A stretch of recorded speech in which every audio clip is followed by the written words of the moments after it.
You are responsible for your life. And if you're sitting around waiting on somebody to save you, to fix you, to even help you, you are wasting your time, because only you have the power to take responsibility to move your life forward.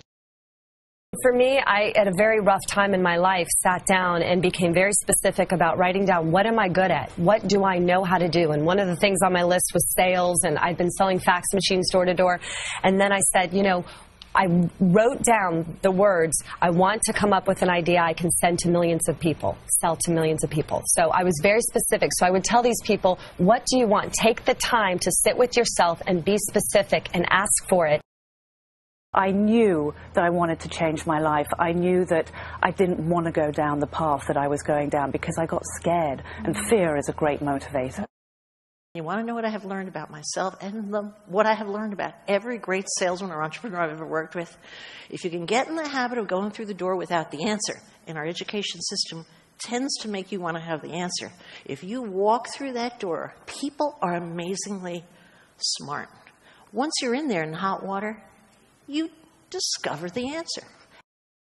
I just didn't spend money on myself. I just dumped all the profit back in the business, and we were buying vintage stuff, you know, for years that it costs $5, $10, $15, $50, and you're selling it for, you know, $100, $200, $1,000. I mean, I've bought things for $8 that I've sold for $1,000, and that's really good cash flow, right? I didn't know what that word even meant, you know, but it was just like, it looked really good, just like building in the bank. I have found walking through every door, believing that I'm going to go through the door or jump out the window, I'm going to learn how to fly on the way down. And you want to know, I have always had my best successes. And so I wholeheartedly believe in the belief that all of us have the right to be there, ask for what we want. We all can be rich. We could all put our dagger in the sand, or whatever that thing is called, and say, that's me, I'm going for it, what the heck. And I don't think it's a reserved right for anybody. And that attitude has been more responsible for building my business and my career than any other thing. What inspired me to go into fashion when I was leaving the banking industry was the fact that I knew that I had creative talents. I knew that I wanted to set up my own business because I was no longer enjoying working where I was working because I didn't go to university, and I noticed that those who had university degrees that were being brought in were being brought in above me, despite the fact that I had moved into the banking proper sector of the bank. So I decided that was the time to move on. I resigned, although the managing director at the time refused to accept my resignation for 3 days. And I told him I was going to come back with the same letter after 3 days. So he was forced to let me go. I started working out of my apartment with a team of 2 who helped me turn my concept into a reality around my kitchen table for 2 years. Like most startups, we had to fundraise. I asked a lot of people I knew to invest, including some people who didn't have a tremendous amount of money. So I told them, only invest if you're prepared to lose it. I was so scared. In the end, over 100 people invested.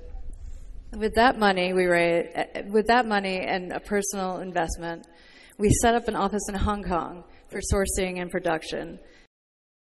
I tell young people starting out, find something that you love.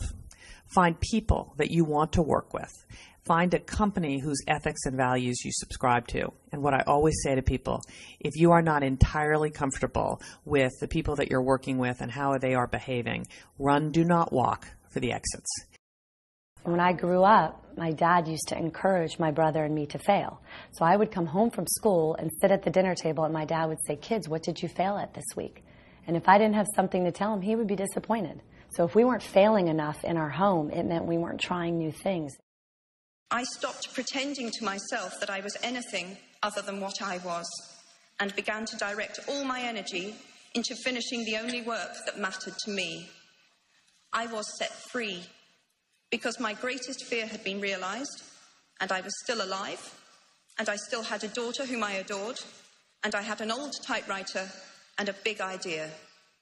And so rock bottom became the solid foundation on which I rebuilt my life.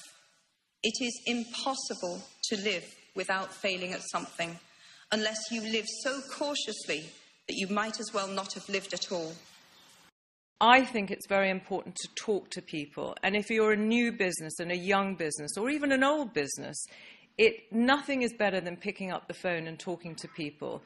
You know, how many times do things get lost in translation when you're sending emails? And I think that it's very important to be confident in business, not arrogant. You know, confidence is being certain that you're good at what you do, you're brilliant at what you do, and you can deliver what people want.